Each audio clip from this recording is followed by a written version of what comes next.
जय माता दी, जय मां कामाख्या। कामाख्ये वरदे देवी नीलपर्वतवासिनी तम देवी जगत माता योनि मुद्रे नमस्तुते। कामाख्ये काम संपन्ने कामेश्वरी हर प्रिय काम नाम देहि में नित्यम कामेश्वरी नमस्तुते। कामदे काम रूपस्ते सुभगे सुरसेविते करोमि दर्शन देव्यं सर कामार सिद्धयेत्। ओम महेशानी महामाये चामुंडे मुंडमालिनी आयु आरोग्य ऐश्वर्य ही में देवी परमेश्वरी। ओम जयंती मंगला काली भद्रकाली कपालिनी दुर्गा क्षमा शिवा धात्री स्वाहा सदा नमस्तुते। ओम सर्वमंगल मांगल्ये शिवे सर्वासाधिके शरण्ये त्र्यंबके गौरी नारायणी नमस्तुते।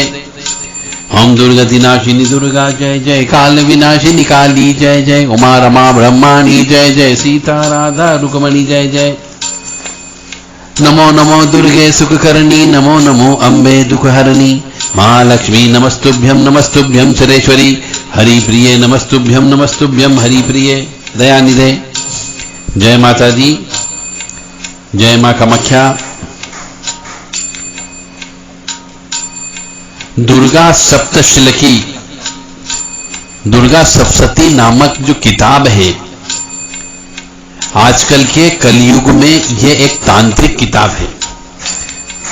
मेरा अनुभव रहा है कि इस किताब से आपको सुख समृद्धि शांति कीर्ति धन दौलत सब कुछ प्राप्त हो सकता है, और इसका प्रभाव भी बहुत जल्दी होता है शरीर और मस्तिष्क के ऊपर और क्रिया के ऊपर भी।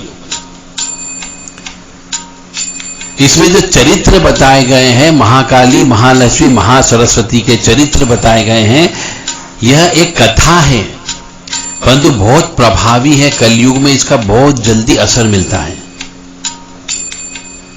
और यदि कोई मनुष्य इसका अच्छे तरीके से प्रयोग करे तो उसके सभी समस्याएं हल हो सकती, चाहे वो तांत्रिक समस्या हो या सामाजिक समस्या हो या मानसिक समस्या हो या आर्थिक समस्या हो। हर समस्या का निवारण इस दुर्गा सप्तशती नामक किताब में है। और मेरा ऐसा अनुभव है जब अपनी जिंदगी का 20 साल का कि इस पुस्तक की जरूरत हर घर में है आजकल। और यदि किताब घर में है तो इसका विधान का पालन कैसे करें, कैसे इस किताब को पाठ करें, यह भी ज्ञान होना अत्यंत आवश्यक है। और इसके लिए यहां भारत में कोई भी स्कूल नहीं खुले हुए हैं कि इसका पाठ कैसे करें। यदि कोई व्यक्ति चाहता है कि मैं दुर्गा सप्तशती का पाठ करूं, परंतु उसे बताने वाला नहीं है कि दुर्गा सप्तशती का पाठ कैसे किया जाए, कितनी तरीके से करना चाहिए और कैसे करोगे तो फल मिलेगा।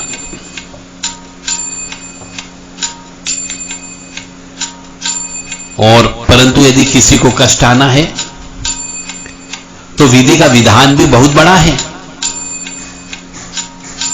यदि आपके भाग्य में कष्ट लिखा हुआ है तो सामने आपका समाधान लिए हुए कोई व्यक्ति खड़ा है साक्षात, और बार बार आपको कह रहा है कि ऐसा कर लो, आप समस्या से मुक्त हो जाओगे, लेकिन आपके पास समय नहीं होगा कि आप उस व्यक्ति की बात सुन सकें और उस जो बताएगा उसका विधान का पालन कर सकें। क्योंकि विधि का विधान है, जो लेख लिखा जाता है उसको काटा नहीं जा सकता।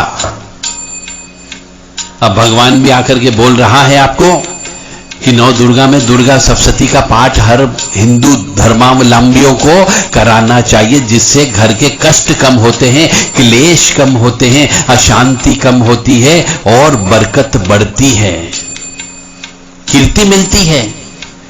ये बार बार हर व्यक्ति, हर साधु, हर सन्यासी, हर कथावाचक, ज्योतिषाचार्य और तंत्राचार्य और यज्ञाचार्य भी बोल रहे हैं कि दुर्गा सप्तशती का पाठ करो और उसका हवन करो, परंतु आपके पास उसका समय नहीं है क्योंकि आपके भाग्य में भी कष्ट भुगतना लिखा हुआ है।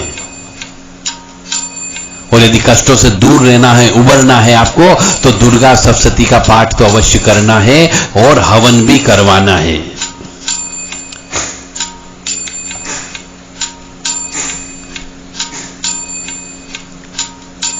आज का समाज बहुत भौतिक हो गया,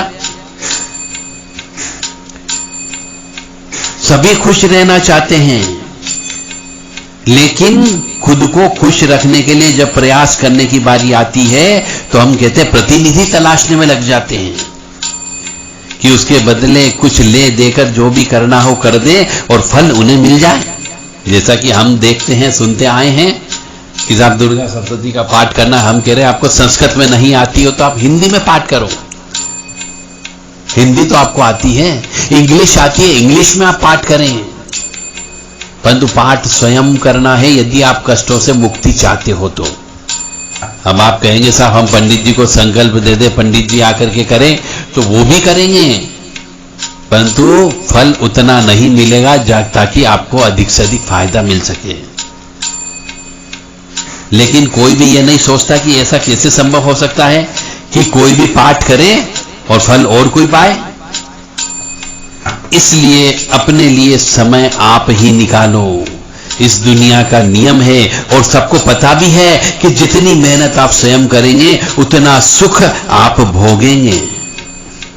इसलिए जहां जरूरत महसूस हो वहां अपने पुरोहित, पंडित, आचार्य या जानकारों की मदद अवश्य ले, संकोच मत करो। लेकिन जहां जरूरत न हो वहां हर विधान को खुद ही पूरा करने की कोशिश मत करो।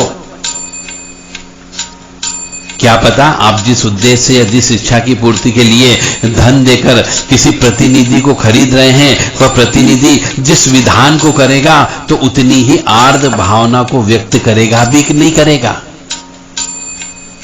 आपकी इच्छा है कि आपकी समस्या दूर हो जाए, उसके लिए आपने किसी पंडित जी को रख लिया, वो आपके दुर्गा सप्तशती का पाठ कर रहे हैं, पंडित जी उनकी भावना ही नहीं है पाठ करते वक्त कि आपकी समस्या दूर हो, तो उन पंडित जी के द्वारा किया गया दुर्गा सप्तशती का पाठ का फल आपको नहीं मिलेगा। वहां पे भावना प्रधान थे। भगवान भी कहता तू भावना तो व्यक्त कर, मैं तेरे साथ हूं,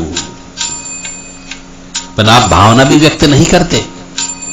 इसलिए जो भी पंडित रखें वह भावना प्रधान होना चाहिए।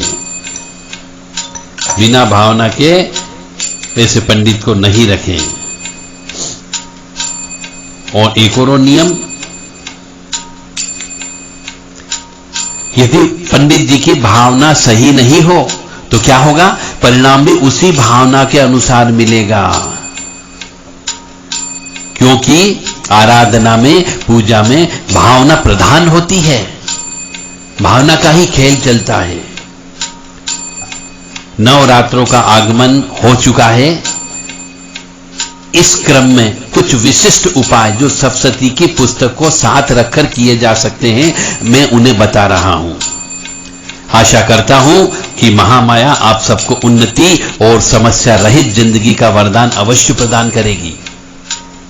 जब आप श्री दुर्गा सप्तशती का पाठ करते हैं तो उसमें हर जगह लिखा हुआ है कि श्री कुंजिका स्तोत्र का पाठ अवश्य करना चाहिए, अन्यथा फल नहीं मिलता है। कुंजिका स्तोत्र का पाठ करते समय ध्यान रखें कि एक लाइन कुंजिका स्तोत्र में म्लाम म्लीम ब्लूम मूल विस्तीर्ण कुंजिकाय नमो नमः साम सिम सुम सप्तशती देवी मंत्र सिद्धम कुरुषु में, यानी कि इस कुंजिका स्तोत्र में साम सिम सुम सप्तशती देवी लिखा है, इसके ऊपर की एक लाइन हटा दी गई है। कृपया इस लाइन को जोड़ करके ही बोलें, तो ही आपका दुर्गा सप्तशती के पाठ का फल मिलेगा और कुंजिका स्तोत्र के पाठ का फल मिलेगा। लाइन का मैं दोबारा से बोल देता हूं, म्लाम म्लीम ब्लूम मूल विस्तीर्ण कुंजिकाय नमो नमः साम सिम सुम सप्तशती देवी मंत्र सिद्धम कुरुष में इदम तुम कुंजिका स्तोत्र मंत्र जागृति हेतवे अभक्ते ने दात्यम गोपितम रक्ष पार्वती। तो इसके लिए आपको जायफल से हवन करना है, आपको किशमिश से हवन करना है, आंवले से हवन करना है और केले से हवन करना है। यह अवश्य ध्यान रखें, जब भी दुर्गा सप्तशती का हवन करें उसमें जायफल का प्रयोग अवश्य करें, किशमिश का प्रयोग अवश्य करें, आंवला अवश्य प्रयोग करें और केला अवश्य प्रयोग करें। और यदि हो सके तो खांड, घी, गेहूं, शहद, जौ, तिल, बिल्वपत्र, नारियल और कदम्ब से हवन अवश्य करें। खीर से हवन करें, कमल के फूल से हवन करें, तो आपको निश्चित तौर से आपकी समस्या हल होगी, पर हवन करना अत्यंत आवश्यक है। और सभी परेशानी को अंत करने के लिए आपको कुंजी का स्तोत्र का पाठ अवश्य करना है। जय माता दी, जय मां कामाख्या।